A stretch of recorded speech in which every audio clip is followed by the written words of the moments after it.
Hindi yung sobrang anghang. Hey, Beshi! So, for today's video, magta-try na naman tayo ng panibagong food na na-discover natin online.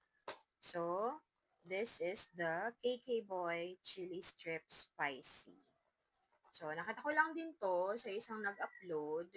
Siyempre, mahilig tayo sa food trip. So, try din natin siya. So, isang box, mura ko lang siya nabili actually. And, tinanggal ko na yung tape kanina.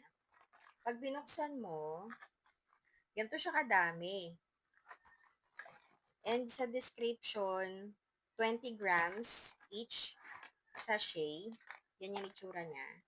And 20 pieces. So, 20 piraso na ganito. So, kung mura lang to, and kung magustuhan mo, pwede mo din to ibenta. Halimbawa, kung meron kang tindahan.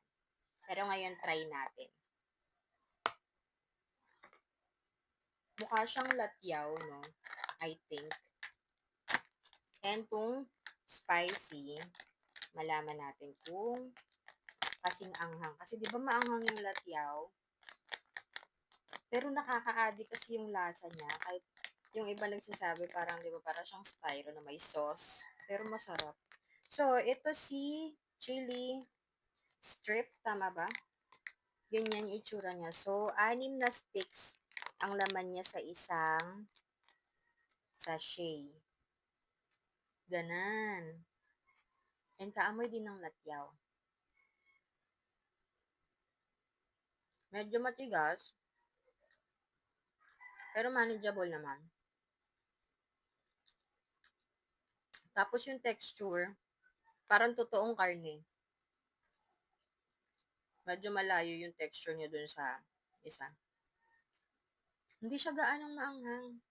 Merong may konting tusok, pero hindi yung sobrang anghang.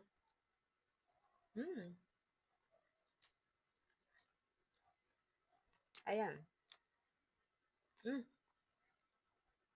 Sarap. And, etong isang box, 59 pesos lang to be. So, 59 pesos, tapos 20 piraso yung laman niya sa loob. Kung may tindahan ka, pwede mo talaga siyang ibenta. So, pag isang box, yung in-order ko since isang box, 59 plus shipping. Pero kung tatlong boxes ang bibilin mo, free shipping na. Ayan. Try mo na din.